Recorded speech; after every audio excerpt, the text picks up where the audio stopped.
The ant and the grasshopper. The इसलिए pronounce किया गया इसको द की जगह यहाँ पे, क्योंकि इसके बाद जो वर्ड है पूरा पूरा शब्द है, इसका पहला अक्षर यानी पहला लेटर एक वो है वाउल, इसलिए इसको द की जगह यहाँ पे दी प्रोनाउंस किया गया। और द और दी का हम यूज करते हैं किसी भी वर्ड को खास बनाने के लिए। आंट की मीनिंग होती है चींटी,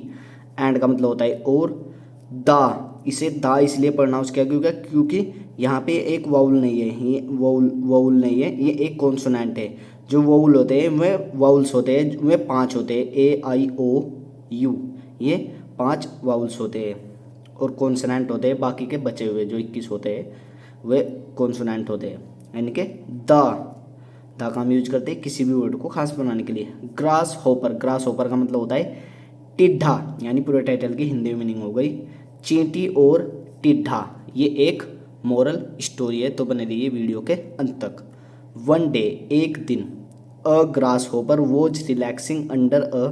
ट्री, यानी एक ग्रास होपर यानी कि टिड्ढा, वॉज यानी था, रिलैक्सिंग रिलैक्स मैंने आराम करना, और आईएनजी लग गई यानी कि आराम कर रहा, यानी कि लगातार कुछ काम कर रहा, यानी कि पास्ट कॉन्टिन्यूस टेंस है वो, इसलिए इसमें यानी कि आराम कर रहा था। अंडर यानी नीचे या फिर के नीचे, यानी एक, ट्री यानी पेड़, यानी कि एक दिन एक टिड्ढा आराम कर रहा था एक पेड़ के नीचे। जरूरी नहीं आप बिल्कुल इंग्लिश हिंदी ट्रांसलेट करें आगे पीछे भी उसकी मीनिंग हो सकती है, उससे कोई फर्क नहीं पड़ता। He saw an ant carrying a kernel of corn, he यानी वह या फिर उसने, सो सी की सेकंड फॉर्म सी में देखना, और सो यानी देखा, एन यानी एक, आंट यानी चींटी को, कैरिंग का मतलब होता है भार ढोते हुए, यानी कि ढोते हुए, यानी कि भार ढोते हुए, यानी कि वजन ले जाते हुए, यानी एक, कर्नल का मतलब होता है दाना, यानी कि एक दाने को, ओप कॉर्न, ओप का मतलब काकी के, कॉर्न यानी कि मक्का, यानी कि मकई, यानी कि मकई के एक दाने को ढोते हुए देखा एक चींटी को, ही यानी उसने, किसने, उस टिड्ढे ने, यानी कि उसने देखा एक चींटी को ले जाते हुए एक दाना मकई का। The grass hopper was curious, the grasshopper यानी कि टिड्ढा, वॉज यानी था, क्यूरियस यानी जिज्ञासु, यानी कि किसी चीज़ को जानने की इच्छा रखने वाला, यानी बहुत ज़्यादा बेचैनी सी लग जाती है किसी भी बात को जानने के लिए, क्यूरियस की मीनिंग वो होती है। एंड और, आस्क्ड, आस्क की सेकंड फॉर्म, आस्क मैंने पूछना भी होता है और कहना भी होता है, यहाँ पे इसकी मीनिंग होगी पूछा, हर यानी उससे। Why are you working all day, why यानी क्यों, आर यानी हो, यू यानी तुम, वर्किंग यानी कर रहे, ऑल डे यानी कि ऑल यानी पूरे, डे यानी दिन, यानी कि क्यों तुम काम कर रहे हो पूरे दिन। I have never seen you enjoy your time, I यानी मैंने, हैव का मतलब है, नेवर यानी कभी नहीं, सीन ये सी की थर्ड फॉर्म है क्योंकि प्रेजेंट परफेक्ट टेंस है, यानी कि हैव का मतलब है, नेवर यानी कभी नहीं, सीन सी की ये थर्ड फॉर्म है, सी यानी देखना और सीन यानी देखा, यू यानी तुम्हें या फिर आपको, इंजॉय यानी आनंद लेते हुए या फिर मजा लेते हुए, योर यानी तुम्हारे, टाइम यानी समय का, यानी कि मैंने कभी नहीं देखा है तुम्हें मजा लेते हुए तुम्हारे टाइम का या फिर समय का। दी आंट रिप्लाइड, दी आंट यानी चींटी ने, रिप्लाई की सेकंड फॉर्म, रिप्लाई माने उत्तर देना और रिप्लाइड यानी उत्तर दिया। I am saving food for the winter, I यानी मैं, एम यानी हूँ, सेविंग यानी बचा रही, फॉर यानी के लिए, फूड यानी के खाना, फॉर यानी के लिए, द विंटर यानी के सर्दी, यानी कि मैं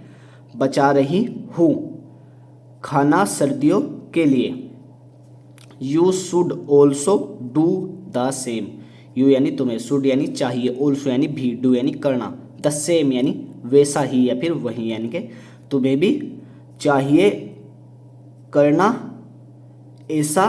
भी, यानी कि वैसा भी, यानी कि ऐसा भी तुम्हें करना चाहिए, यानी कि तुम्हें भी ऐसा ही करना चाहिए। बट लेकिन the grasshopper did not listen to her advice, लेकिन बट का मतलब लेकिन, द ग्रास होपर यानी टिड्ढे ने, डिड नॉट यानी नहीं, लेसन यानी सुना, डिड नॉट आ गया तो इसका मतलब पास्ट की बात हो रही है, यानी कि नहीं था, लेसन यानी सुना, यानी के नहीं सुना था, टू यानी को, हर यानी उसकी, एडवाइज यानी के सलाह, यानी के लेकिन टिड्ढे ने नहीं सुना था उसकी सलाह को, एडवाइज का मतलब सलाह। He spent the rest of summer lazing around and sleeping under trees. He यानी उसने, स्पेंट, स्पेंड के सेकंड फॉर्म है, स्पेंड मैंने खर्च करना और बिताना, और स्पेंट यानी खर्च किया या फिर बताया, बिताया। द रेस्ट ऑफ यानी बाकी के या फिर बाकी का, समर यानी के गर्मी यानी बाकी की, समर यानी के गर्मी, लेजिंग यानी के आलस्य से, अराउंड यानी आसपास या फिर इधर उधर या फिर चारों ओर, एंड और स्लीपिंग यानी सोते हुए, अंडर यानी नीचे, ट्रीज यानी पेड़ों के नीचे, यानी कि उसने बिताया, रेस्ट ऑफ यानी बाकी का, यानी कि बाकी का बचा हुआ या फिर बाकी की गर्मी, आलस्य से, अराउंड यानी इधर उधर, एंड और स्लीपिंग यानी सोते हुए, पेड़ों के नीचे, ड्यूरिंग विंटर, ड्यूरिंग यानी के दौरान, विंटर यानी सर्दियों, यानी कि सर्दियों के दौरान। The grasshopper realised, the grasshopper यानी टिड्ढे को, रियलाइज्ड यानी कि समझ आना, यानी कि समझना, यानी कि रियलाइज की सेकंड फॉर्म में, रियलाइज मैंने समझना और रियलाइज्ड यानी समझ आना, यानी कि समझ आया। दैट यानी कि he had nothing to eat, he यानी वह या फिर उसके, हैड यानी पास था, यानी कि पास्ट में कुछ चीज़ हमारे पास होना, वो भी भूतकाल में, यानी कि पास था, उसके लिए हैड यूज आता है। इसके बाद वर्ब की थर्ड फॉर्म नहीं है, वरना इसकी मीनिंग बदल जाती है, लेकिन इसके बाद वर्ब की थर्ड फॉर्म नहीं है, ना कोई वर्ब है, यानी कि पास था, यानी कि उसके पास था, नथिंग यानी कुछ नहीं, टू यानी के लिए, ईट यानी खाना, यानी कि खाने, यानी कि खाने के लिए उसके पास था कुछ नहीं, यानी कि सर्दियों के दौरान ग्रास हॉपर को, यानी कि टिड्ढे को समझ आया कि उसके पास था नथिंग यानी कुछ नहीं खाने के लिए। ही सो दी आंट्स डिस्ट्रीब्यूटिंग द ग्रेन्स, ही यानी वह या फिर उसने, सो सी की सेकंड फॉर्म, सी मैंने देखना, और सो यानी देखा, दी आंट्स यानी चींटियों को, डिस्ट्रीब्यूटिंग यानी बांटते हुए, द ग्रेन्स यानी, ग्रेन्स का मतलब होता है दाने, यानी कि अनाज के दाने, लेकिन यहाँ पे उसकी बात हो रही है मकई के दाने। दे हैड कलेक्टेड, दे यानी वे या फिर उन्होंने, यहाँ पे इसकी उन्होंने, हैड यानी थे, कलेक्ट के थर्ड फॉर्म है, थर्ड फॉर्म इसलिए है क्योंकि पास्ट परफेक्ट है, हैड इसका मतलब यहाँ पे हैड आया तो इसका मतलब ये नहीं होगा पास था, इसकी मीनिंग अलग बदल जाएगी, यानी कि उनके, सॉरी उन्होंने, दे यानी वे भी होता है और उन्होंने भी होता है, यानी कि उन्होंने, हैड यानी थे, कलेक्टेड यानी इकट्ठा किए, यानी कि जो उन्होंने इकट्ठा किए थे, वे उसे आपस में बांट रहे थे। सीइंग हिम, सीइंग यानी देखकर, हिम यानी उसे, दी आंट सेड, दी आंट यानी चींटी ने, सेड से की सेकंड फॉर्म से मैंने कहना, और सेड यानी कहा। ऑल समर यानी कि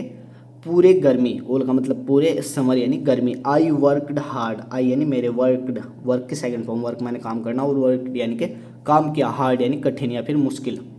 एंड और you laugh at me, you यानी तुम या फिर तुमने, लाफ्ड की सेकंड फॉर्म, लाफ मैंने हंसना, और लाफ्ड यानी हंसे,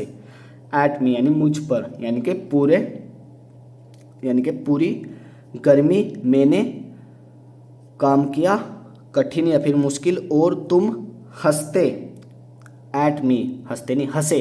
एट मी यानी कि मुझ पर। नाउ यानी अब, माई टमी इज फुल, माई यानी मेरी, टमी यानी कि, टमी का मतलब होता है पेट, इज यानी है, फुल यानी कि भरा हुआ, एंड और you are hungry,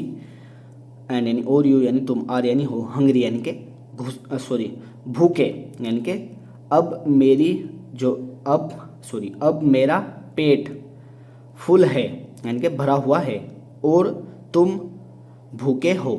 the grass hopper put his head down and walked away, the grasshopper यानी टिड्ढे ने, पुट मैंने रखना यानी रखा, हिज यानी अपना, हेड यानी सर, डाउन यानी नीचे, एंड और वॉकड अवे यानी चला गया, यानी कि उसने अपना सिर रखा और चला गया, क्योंकि उसे पता था कि अब मेरे पास कुछ भी नहीं है, अगर जब मैं इसके साथ बहस मारूंगा तो ये मेरी बेइज्जती करेगी। अब देखते हैं इससे मोरल क्या मिलती है। मोरल की मीनिंग होती है नैतिकता शिक्षा। As you sow shall you reap, as का मतलब क्योंकि भी होता है और जैसे जैसा भी होता है। यहाँ पे इसकी मीनिंग होगी जैसा, यू यानी तुम, सो का मतलब होता है बोना यानी कि जैसा तुम बोते हो, सो का मतलब इसलिए भी होता है लेकिन ऐसा भी होता है यानी कि ऐसा। सेल यू रीप, सेल का मतलब गागीगे, यू का मतलब तुम, रीप का मतलब काटना यानी कि ऐसा तुम काटोगे यानी कि जैसा तुम बोते हो ऐसा ही तुम काटोगे यानी कि जैसा आप बोओगे वैसा ही तुम काटोगे यानी कि जैसा तुम दूसरे के साथ करोगे वैसा ही तुम्हारे साथ होगा। सो गाइज वीडियो पसंद आए तो वीडियो को लाइक करना और चैनल पे नए आए तो चैनल को प्लीज़ सब्सक्राइब कर लो।